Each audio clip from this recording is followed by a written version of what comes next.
Amsterdam retained its share trading supremacy, holding its lead over London despite efforts made by the British financial centre to make its post-Brexit markets more attractive.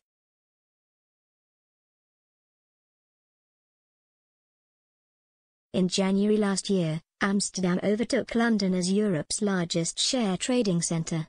Following Britain's departure from the European Union, euro-denominated share trading by EU investors had to stop.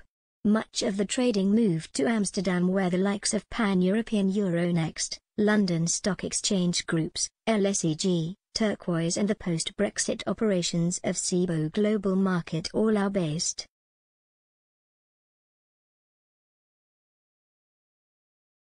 Figures from Cboe Global Markets found the average daily trading in Amsterdam in December totaled €8.97 billion, £7.5 billion, ahead of London's €8.32 billion, £6.9 billion.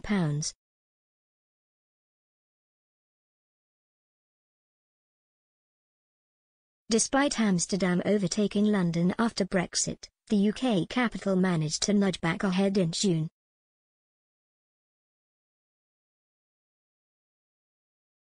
A deal with Switzerland to allow Swiss share trading to resume in London helped it regain its lost ground.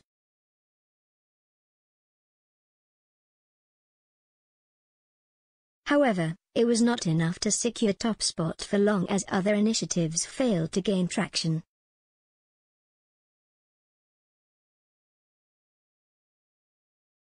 In August, Britain made it easier to list special purpose acquisition companies or SPACs, but by November just one had listed.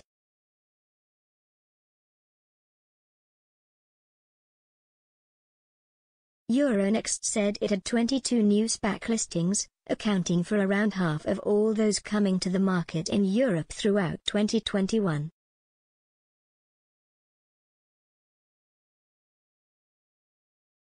Britain's finance ministry has been urged from the financial sector to accelerate efforts to buttress UK capital market competitiveness.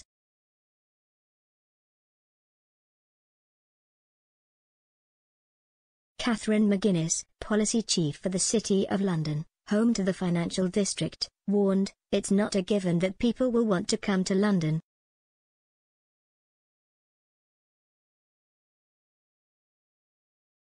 Last month, the Financial Conduct Authority introduced more flexible rules for listings on LSEG's premium segment in a bid to lure more tech companies.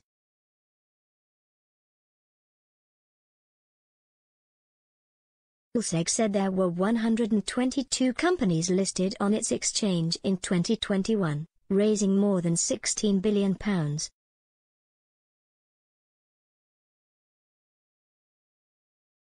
Euronext, whose exchanges in Europe include Amsterdam, said it also had a record year with 212 new listings, raising more than £21 billion.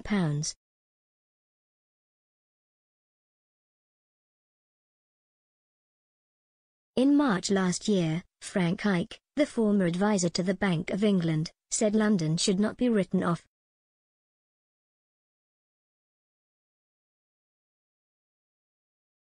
He said no other financial centre offers the same breadth and depth of specialist knowledge and skills.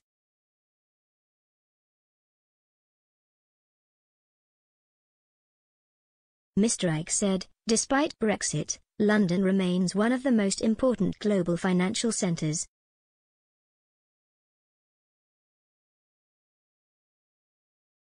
He said while the British capital lacks the large US market, London is more diverse and more intentionally focused.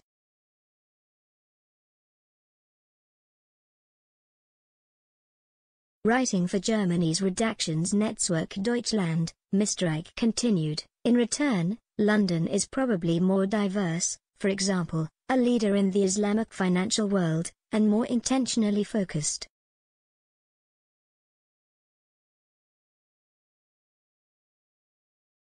After Brexit, some institutes moved employees from London to EU cities including Paris, Dublin, and Frankfurt.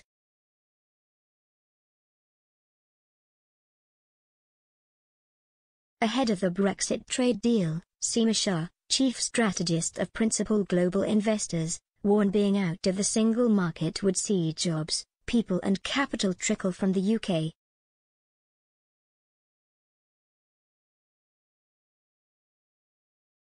She said, being excluded from the world's largest single market area will see jobs, people and capital flows trickle away from the UK, in search of destinations which instead embrace globalization.